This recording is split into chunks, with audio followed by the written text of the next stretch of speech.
السلام علیکم ورحمۃ اللہ وبرکاتہ۔ ریڈیو قطر آپ سے مخاطب ہے۔ سیف الرحمان سے آج کا پہلا نشریہ سماعت فرمائیے۔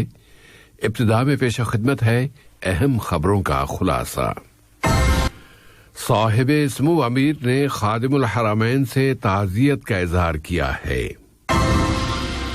وزیر اعظم و وزیر داخلہ نے کویتی وزیر اعظم کے ساتھ دونوں ملکوں کے تعلقات کو مزید فروغ دینے کے وسائل کا جائزہ لیا ہے۔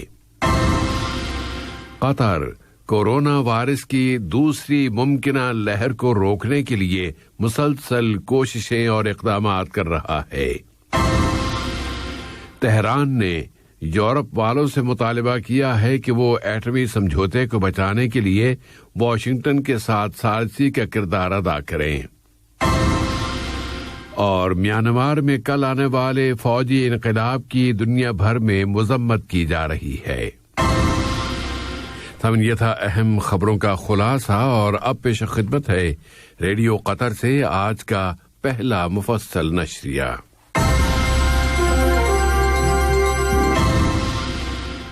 بسم اللہ الرحمن الرحیم۔ صاحب سمو امیر شیخ تمیم بن حمد آل ثانی نے برادر ملک سعودی عرب کے بادشاہ خادم الحرمین شاہ سلمان ابن عبدالعزیز آل سعود کے نام شہزادی نورہ بنت فہد بن محمد عبد الرحمن آل سعود کی وفات پر تعزیت کا برقی پیغام ارسال کیا ہے۔ نائب امیر شیخ عبداللہ بن حمد آل ثانی نے بھی خادم الحرمین کے نام تعزیت کا برقی پیغام روانہ کیا۔ اسی طرح وزیر اعظم و وزیر داخلہ شیخ خالد بن خلیفہ بن عبدالعزیز آل ثانی نے بھی خادم الحرمین کے نام شہزادی نورہ بنت فہد بن محمد بن عبد الرحمن آل سعود کی وفات پر تعزیت کا برقی پیغام ارسال کیا ہے۔ وزیر اعظم و وزیر داخلہ شیخ خالد بن خلیفہ بن عبدالعزیز آل ثانی اور برادر ملک کویت کے وزیر اعظم شیخ صباح خالد الحمد الصباح نے دونوں برادر ملکوں کے باہمی برادرانہ تعلقات، انہیں مزید فروغ دینے کے وسائل اور موجودہ علاقائی و بین الاقوامی حالات کا جائزہ لیا ہے۔ مجلس شورا کے اسپیکر جناب احمد بن عبداللہ بن زید آل محمود نے مجلس شورا کو برادر ملک جمہوریہ سوڈان کی عبوری خود مختار کونسل کے اول نائب صدر جنرل محمد حمدان دگلو اور بین الاقوامی پارلیمانی یونین کے سربراہ جناب ڈواٹی پیچیکو کے ساتھ ہونے والے اپنی ملاقاتوں سے آگاہ کیا ہے کہ بطور خاص آخر ذکر ملاقات سے مجلس شورا اور پارلیمانی یونین کے درمیان تعاون کے نئے آفاق میں وسعت آئی ہے۔ وزیر مملکت برائے امور خارجہ جناب سلطان بن سعد المریخی سے جمہوریہ سوڈان کے نامزد وزیر خارجہ جناب عمر قمر الدین اسماعیل نے ملاقات کی ہے۔ اس ملاقات میں دو طرفہ تعلقات و تعاون اور مشترکہ دلچسپی کے موضوعات کا جائزہ لیا گیا۔ سوڈان کے نامزد وزیر خارجہ جناب عمر قمر الدین نے سوڈان کی عبوری خود مختار کونسل کے اول نائب صدر جناب محمد حمدان دگلو کے 3 روزہ دورہ قطر کو بہت قیمتی بتایا ہے۔ انہوں نے زور دے کر کہا ہے کہ یہ دورہ ہر معیار کے لحاظ سے کامیاب رہا ہے اور اس دورے میں قطری قیادت کو سوڈان میں آنے والی تبدیلیوں سے آگاہ کرنے کا اچھا موقع ملا ہے۔ سوڈان کے نامزد وزیر خارجہ نے سوڈانی خبر رساں ایجنسی کو دیے گئے اپنے بیان میں کہا ہے کہ عبوری خود مختار کونسل کے اول نائب صدر نے صاحب سمو امیر شیخ تمیم بن حمد آل ثانی اور متعدد دوسرے قطری اہلکاروں کے ساتھ ہونے والی ملاقاتوں میں سوڈان میں آنے والی تبدیلیوں، مشترکہ دلچسپی کے مسائل اور دونوں ملکوں کے باہمی تعلقات پر بات چیت کی ہے۔ انہوں نے اس امید کا بھی اظہار کیا ہے کہ دونوں ملکوں کے تعلقات کو بہت زیادہ فروغ حاصل ہوگا۔ حماس تحریک کے سیاسی دفتر کے سربراہ جناب اسماعیل ہنیہ نے صاحب سمو امیر شیخ تمیم بن حمد آل ثانی کی اس ہدایت کی تعریف کی ہے جس میں انہوں نے غزہ کی پٹی کے لیے 360 ملین امریکی ڈالر کی مالی امداد مختص کر دینے کا حکم دیا ہے۔ یہ رقم اس پورے 1 سال کے دوران خرچ کی جائے گی۔ قطر اس امداد کے ذریعے برادر اور محصور یعنی ناکہ بندی کے شکار فلسطینی عوام کی مدد کا سلسلہ جاری رکھے ہوئے ہے۔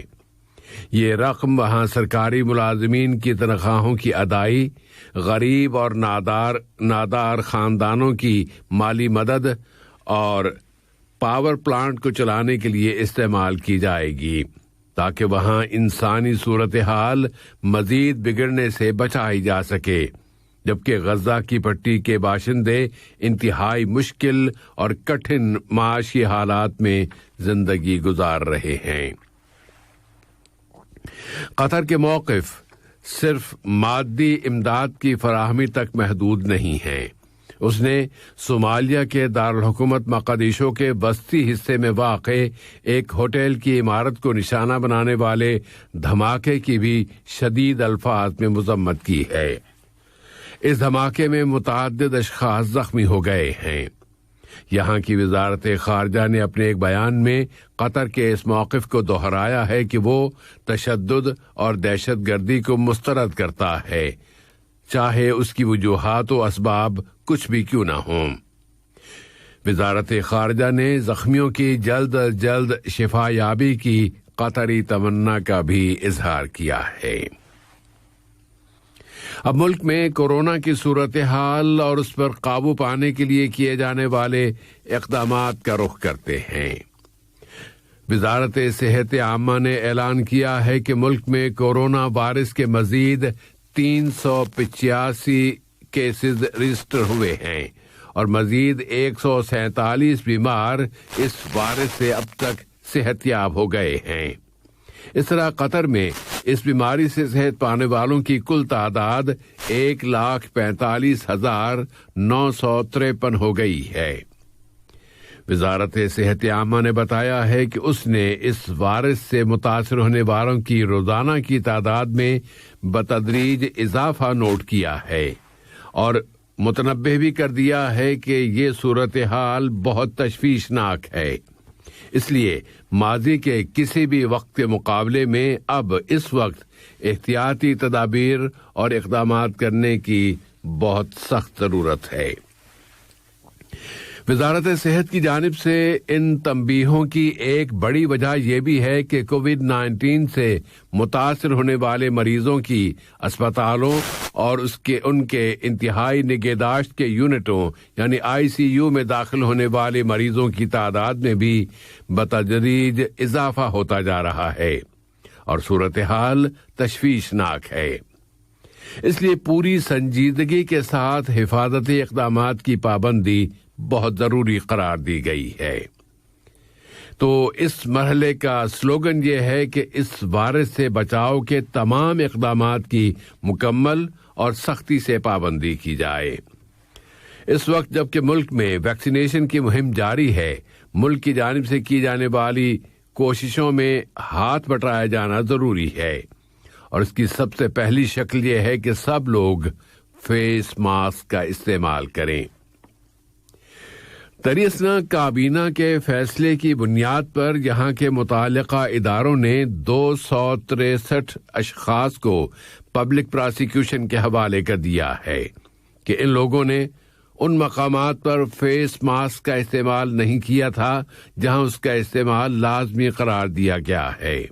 اسی طرح 6 افراد کو ہوم کوارنٹینا کی شرطوں کی خلاف ورزی پر پکڑا گیا ہے، جبکہ ان سے صحت سے متعلقہ اداروں کی طرف سے مقرر کردہ شرطوں کی پابندی کرنے کا عہد لیا گیا تھا اور انہیں بتا دیا گیا تھا کہ خلاف ورزی کی صورت میں انہیں قانونی پوچھ گچھ کا سامنا کرنا پڑے گا۔ جنیوا میں لیبیا ڈائیلاگ شروع ہو گئے ہیں۔ اور یہ آئندہ جمعے کے روز تک جاری رہیں گے۔ لیبین پولیٹیکل ڈائیلاگ فورم میں صدارتی کونسل کے 3 ممبران اور وزیر اعظم کا انتخاب عمل میں لانا مقصود ہے۔ الجزیرہ کے شیر، اس عنوان کے تحت عراقی فوج نے اپنے ملک کے مغربی علاقے میں داعش تنظیم کی بچی کھچی ٹولیوں کے خلاف ملٹری آپریشن شروع کر دیا ہے۔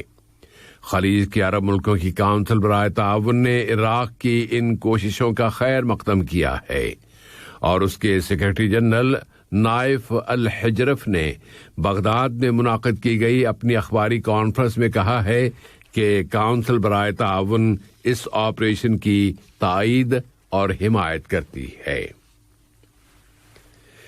ایران کے وزیر خارجہ محمد جواد ظریف نے یورپی یونین سے اپیل کی ہے کہ وہ ایٹمی سمجھوتے کو بچانے کے لیے ان کے ملک اور امریکہ کے درمیان ثالثی کا کردار ادا کرے۔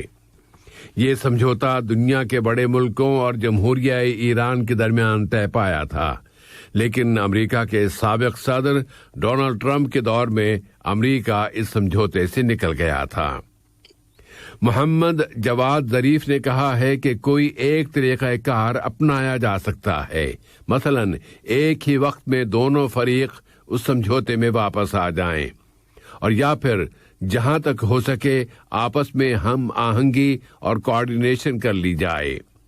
انہوں نے تجویز پیش کی ہے کہ یورپی یونین کے وزیر خارجہ جوزیب بوریل یہ تعین کر دیں کہ امریکہ کے لیے کیا کیا اقدامات کرنا ضروری ہیں اور ایران کو کون کون سے اقدامات لازماً کرنا ہوں گے۔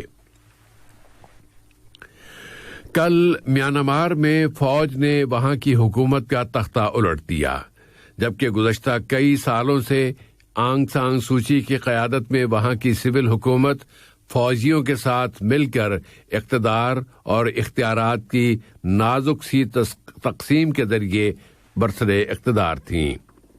میانمار میں فوج کو بہت زیادہ اثر و نفوذ حاصل ہے۔ فوج نے ملک میں 1 سال کے لیے اب ایمرجنسی نافذ کر دی ہے اور حکومتی اہلکاروں کو گرفتار کر کے ان کی جگہ فوجی جنرل ملک کے اہم عہدوں پر تعینات کر دیے ہیں۔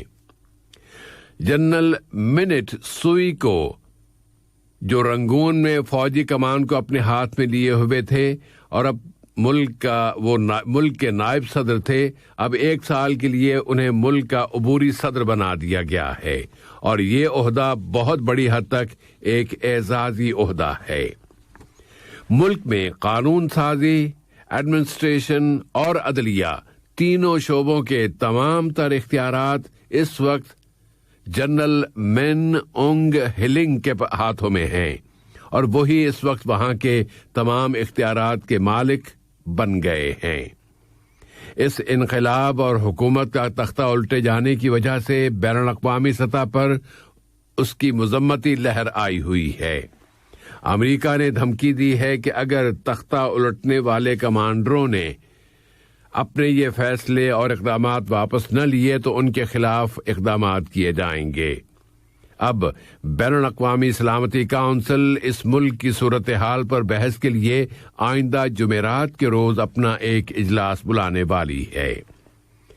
میانمار کی 75 سالہ رہنما آنگ سان سوچی اس سے قبل کئی سالوں تک اپنے گھر میں نظر بند رہ چکی ہیں، جس کی بنا پر انہیں پوری دنیا کی ہمدردی حاصل ہو گئی تھی اور امن کا نوبل پرائز بھی ملا تھا، لیکن سن 2017 میں فوج کی جانب سے وہاں کے روہنگیا مسلمانوں کے خلاف فوجی کارروائیوں کی حمایت کر دینے کی وجہ سے آنگ سان سوچی کی ساکھ کو بیرون ملک نقصان پہنچا ہے۔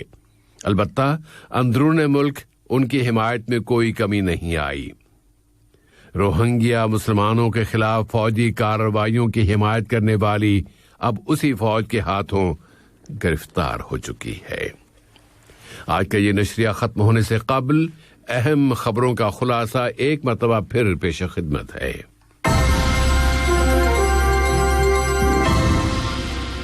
صاحب سمو امیر نے خادم الحرمین سے تعزیت کا اظہار کیا ہے۔